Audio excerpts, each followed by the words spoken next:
Jos mietit, onko peniksen venytyshoito todella tarkoitettu sinulle, se on oikea kysymys esitettäväksi ennen kuin edes ajattelet tuloksia. Sillä tämä ei ole uteliaisuudesta tai hetken mielijohteesta hankittava laite. Peniksen venytyshoito on lääketieteellinen hoitomuoto, ja eniten siitä hyötyvät ne miehet, jotka täyttävät selkeät kliiniset kriteerit ja sitoutuvat käyttämään sitä oikein. Vahvin näyttö viittaa 3 pääryhmään. Ensimmäinen, miehet, joilla on kroonisen vaiheen Peyronien tauti. Toinen, miehet, jotka toipuvat eturauhasleikkauksesta osana peniksen kuntoutusta. Kolmanneksi miehet, joilla on lääketieteellisesti arvioituja huolia peniksen pituudesta ja jotka terveydenhuollon ammattilainen on asianmukaisesti arvioinut.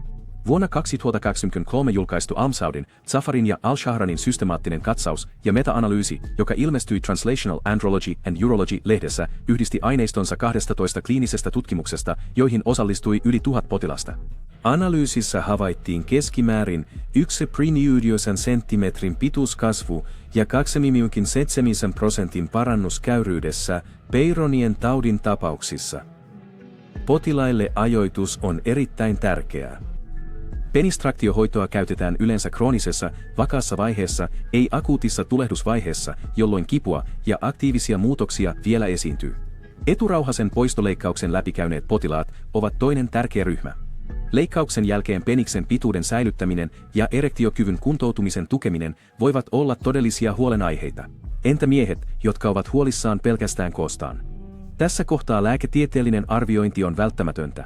Joillakin miehillä on objektiivisesti todettuja ongelmia, kuten mikropenis tai merkittävä lyhentyminen sairauden tai leikkauksen jälkeen. Iällä on myös merkitystä, peniksen venytyshoito on tarkoitettu aikuisille, joiden fyysinen kehitys on päättynyt. Käytännössä vähintään 18-vuotiaita, tutkimuksissa usein 25-vuotiaita. On myös tärkeää tietää, kenelle venytyshoito ei sovi. Vetohoito vaatii lääkärin luvan, jos miehellä on virtsa- tai sukuelintulehdus, verenvuotohäiriö, sydän- tai verenkiertoepävakaus tai tuore sukuelinkirurgia.